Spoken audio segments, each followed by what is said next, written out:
Le Duster existe depuis 2010, on en est aujourd'hui à la 3e génération qui est présentée cette année et sur le stand du Salon de Genève, eh bien, ce nouveau Duster est présent en force, il y a plusieurs coloris, 1, 2, 3 différents. Il se dote d'une nouvelle plateforme, c'est la CMF-B de Renault et vous le voyez au niveau du style, c'est complètement différent par rapport au précédent qui était plutôt un gros restylage de la première génération.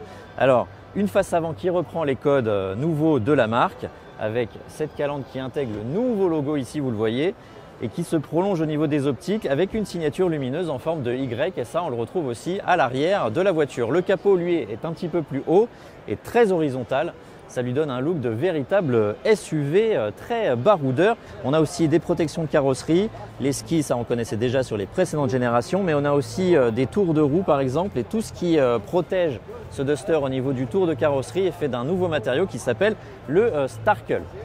À l'intérieur également, le Duster fait sa révolution. On a une toute nouvelle planche de bord qui s'éloigne encore une fois, comme on l'avait vu sur la Sandero, de l'univers du low cost.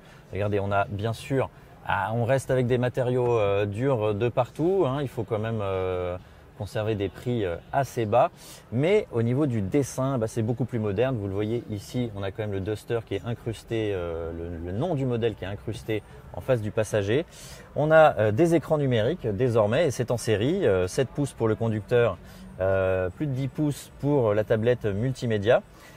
Pas mal de petits espaces de rangement un petit peu partout au niveau de la console centrale. Vous le voyez ici, on peut ranger son téléphone. On a un chargeur par induction, la possibilité de brancher 2 prises en USB-C ici.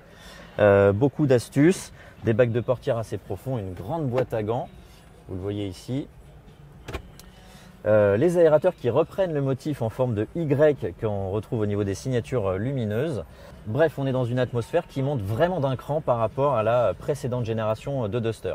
Par contre, en habitabilité, c'est assez équivalent puisque le gabarit du Duster n'a pas changé. On est toujours à 4,34 m de longueur. Donc pour les passagers arrière, la place est relativement moyenne. Par contre, le volume de coffre, lui, augmente un petit peu. Il passe de 445 à 472 litres. Sous le capot de ce nouveau Duster qui s'ouvre d'ailleurs, vous le voyez, avec des vérins. Il y a bien des marques généralistes qui n'utilisent pas de vérins mais qui ont une simple tige. C'est presque haut de gamme en fait.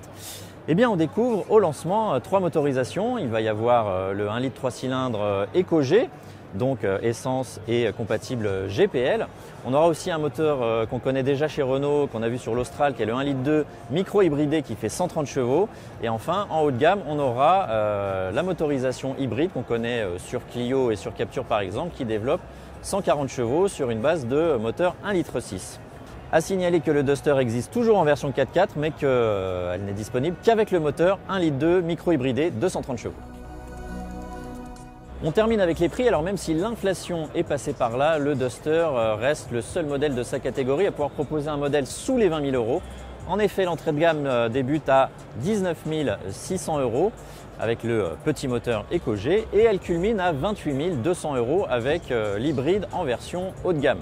Alors, c'est une certitude, cette 3e génération de Duster va encore une fois faire un carton commercial. Son style est équilibré et séduisant.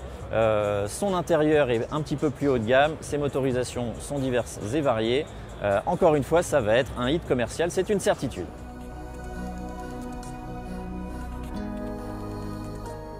Et ben moi je suis carrément séduit par cette dernière génération de Duster. Je trouve qu'il a vraiment un vrai look, qu'à l'intérieur c'est plutôt joli, même si la qualité des matériaux n'est pas extraordinaire.